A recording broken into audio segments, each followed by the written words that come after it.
El Instituto de Pensiones del Estado de Jalisco nació hace 70 años con la consigna de velar por los intereses de los trabajadores de la entidad. Sin embargo, las administraciones recientes han hecho mal manejo de los recursos de los derechohabientes.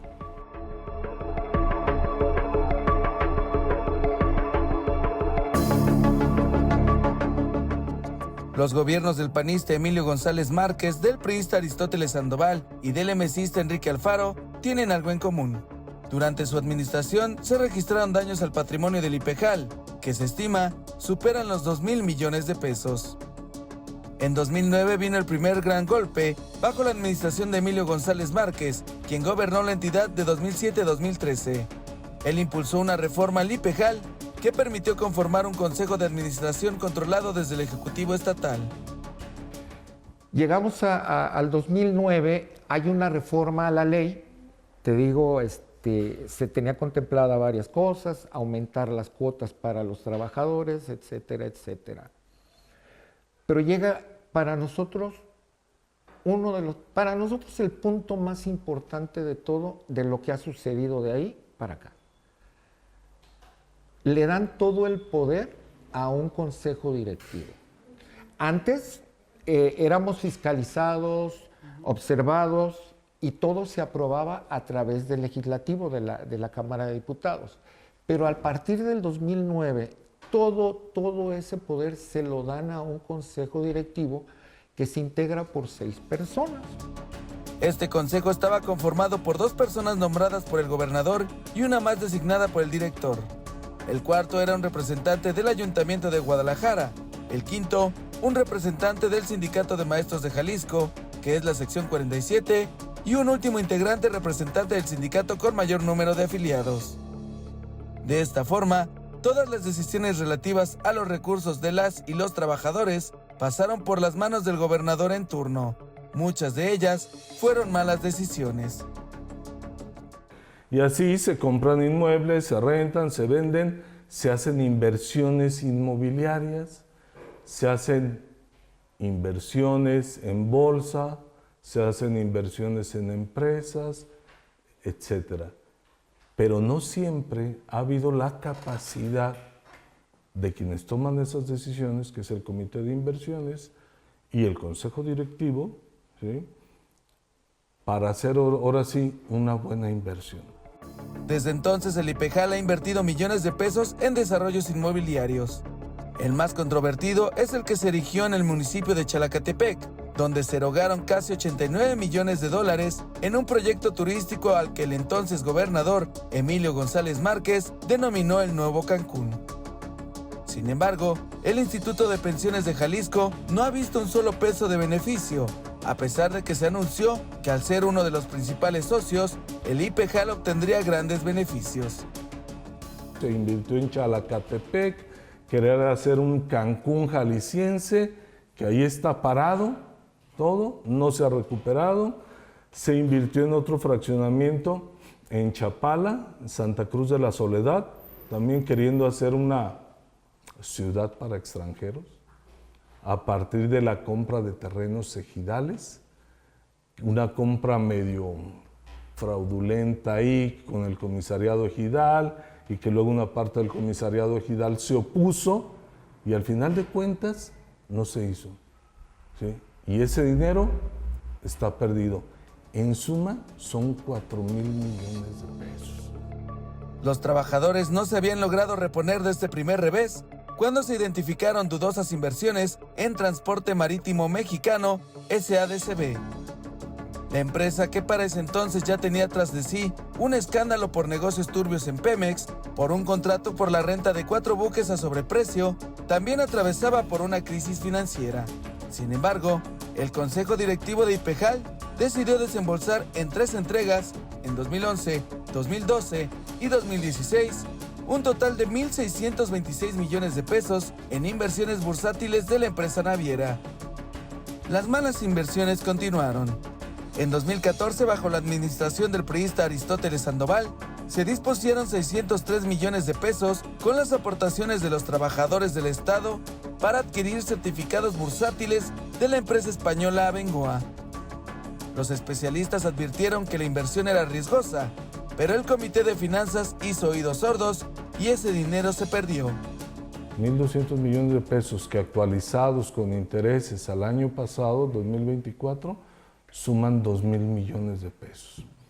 2.000 millones de pesos que no se han recuperado y no hay manera de recuperarlos. ¿Sí? 2.000 millones de pesos así, lo dices rápido, pero ¿qué significan? Te voy a decir qué significan. Una de las clínicas médicas que tenemos, que es en Olivos, costó su construcción 180 millones.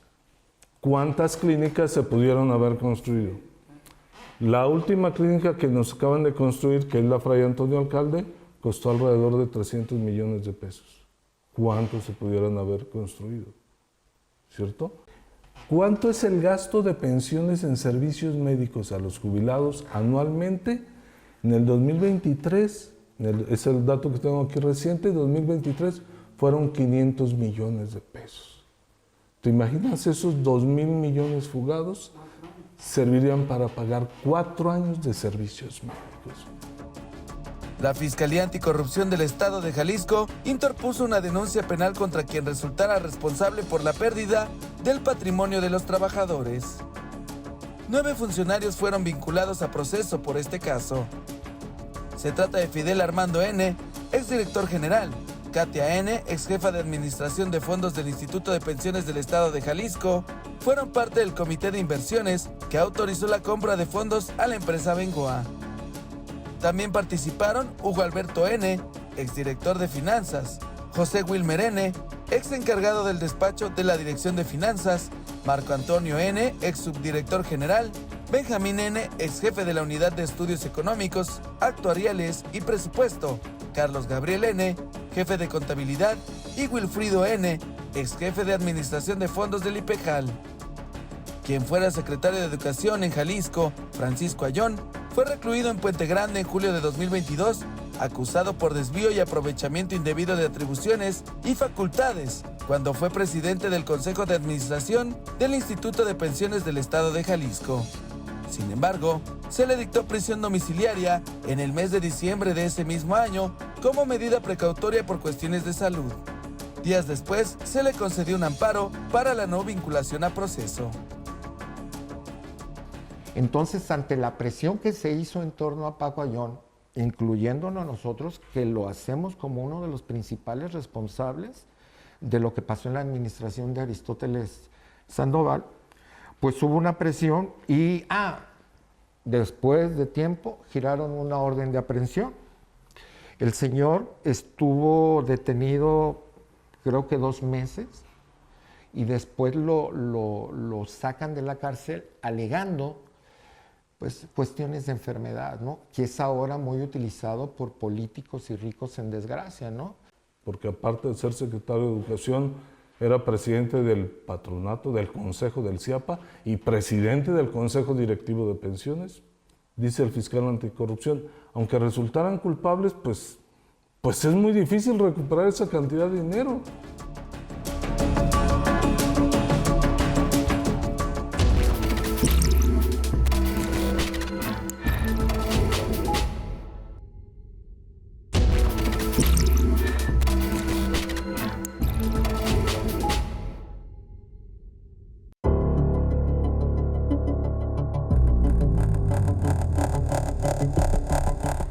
Las recientes administraciones en el estado de Jalisco han manejado un discurso de una supuesta crisis en el Instituto de Pensiones de la entidad, lo que lo llevaría a la quiebra en poco tiempo. Con la llegada de un nuevo partido político al poder en 2018, Movimiento Ciudadano, los jubilados y trabajadores activos del estado de Jalisco esperaban un cambio en la administración del Instituto de Pensiones de Jalisco, pero esto no ocurrió. El gobierno naranja, el gobierno de Movimiento Ciudadano, encabezado principalmente por Alfaro, entraron en una dinámica de malinformación, en el sentido de que una y otra vez, a través de los medios, pensiones va a quebrar y hay que hacer algo con pensiones y asustando a la gente. Desde el gobierno de Movimiento Ciudadano se promovió un incremento a las aportaciones de los trabajadores para sobrellevar la supuesta crisis. Los quebrantos financieros fueron la razón de querer reformar la ley de pensiones. Ahora recientemente, ¿qué fue? 2022, ¿sí? Más o menos fue la intención del gobernador, porque pensiones iba a morir en 3 años. Dos premisas tenía que llevar esa reforma. Uno, aumento de las aportaciones, y la segunda, aumento de años de servicio. ¿Por qué? Porque los trabajadores tenemos que pagar el costo de las malas administraciones. Nosotros no dirigimos el instituto, nosotros no tomamos las decisiones, nosotros no designamos al director, nosotros ni somos informados de cómo se maneja el dinero. Sin embargo, las malas prácticas no cesaron y los negocios turbios se ampliaron hacia el sector inmobiliario. En este periodo de Enrique Alfaro, que acaba de terminar, por alguna razón hay un interés inmobiliario tremendo. Nosotros en el colectivo hemos detectado hasta ahorita, ¿sí?, varios fideicomisos en donde pensiones con el dinero de los trabajadores le entra a un fideicomiso inmobiliario.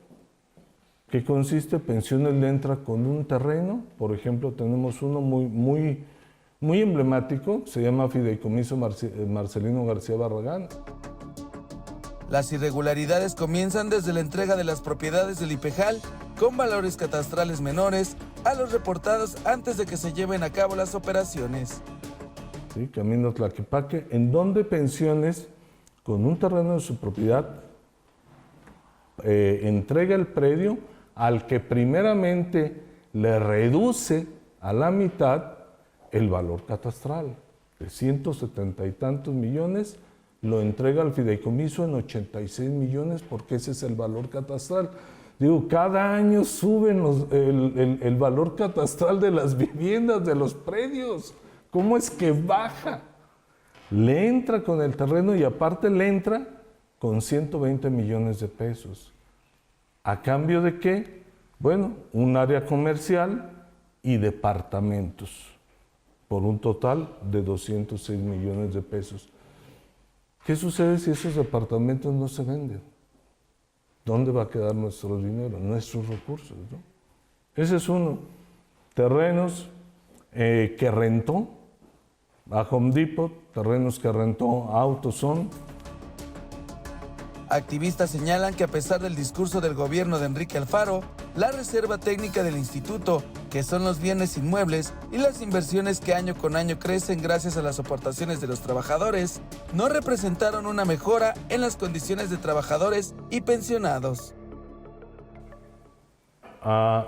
Aproximadamente el 37% de los jubilados, el 2024 recibieron un incremento menor al que recibieron en el 2023. Y el argumento, bueno, pues es que no hay dinero, tenemos que cuidar los dineros, ¿no?, de la reserva técnica. Y sin embargo, la reserva técnica ha venido incrementándose año con año. Pese a lo que afirmaba el gobierno estatal, de acuerdo con información documentada por activistas y jubilados del IPEJAL, la reserva técnica se duplicó de 2011 a 2023 al pasar de 20,000 millones a más de 46,000 millones de pesos. En el papel, la falta de recursos es el principal problema del IPEJAL, pero en la práctica las cosas son distintas. Con la llegada de Pablo Lemus al gobierno de Jalisco, también cambió la administración en el IPEJAL, aunque no para bien. En el gobierno anterior, el director del instituto era el maestro Héctor Pizano, ¿sí? El presidente del consejo directivo, que es la máxima autoridad del instituto, era el secretario de Hacienda Pública del Estado, es decir, era un funcionario de Enrique Alfaro, ¿sí?, el licenciado Juan Partida. Entonces conocía perfectamente todo. Bueno, ahora que entra el nuevo gobernador, Pablo Lemus, ¿quién crees que es el nuevo director del instituto? el licenciado Juan Partida. ¿Bien? ¿Por qué? Porque obviamente, conforme lo que nos han dado de resultados en la investigación de los temas inmobiliarios en los que está metido y que es sabido, ¿sí? Es un secreto a voces, que la familia de Enrique Alfaro y él mismo tiene diversos intereses inmobiliarios, es obvio que la designación del licenciado Partida tiene que ver con una intención de protección de ciertas informaciones. A principios de este año, el instituto autorizó aumentos salariales para los altos mandos. En el caso del director general, pasó de 72,000 pesos mensuales en el periodo pasado a poco más de 120,000 para el director recién llegado, Juan Partida. También se crearon 6 nuevas direcciones con salarios que van de los 42,000 a los 84,000 pesos mensuales. Esto a pesar de la supuesta falta de recursos que existe. Sin embargo, el gobernador reviró ante la presión de los trabajadores y pensionados.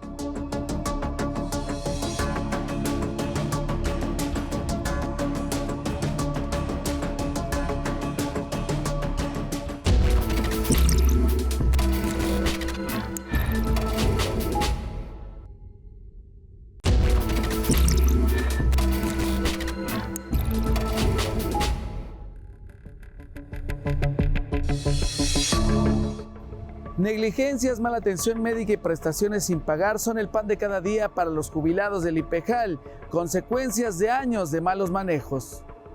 Mientras el gobierno de Jalisco sigue vaciando las arcas del Instituto de Pensiones con sueldos millonarios y malos manejos, los trabajadores sufren las consecuencias de las malas administraciones con falta de medicamentos y servicios médicos de mala calidad.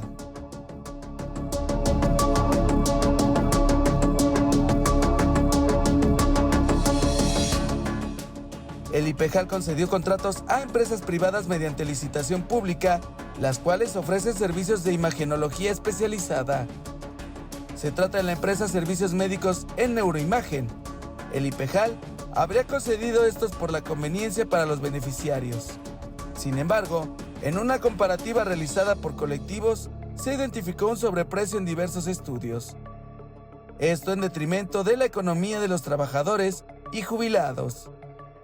Doña Susana trabajó por más de 30 años en la Junta de Conciliación y Arbitraje Local, dependiente de la Secretaría del Trabajo. Tras jubilarse, presentó problemas de la vista.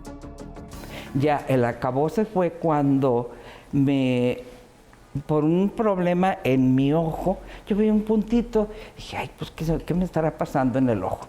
Entonces le dije a la doctora y ya me dieron un pase para un especialista, que es oftalmóloga.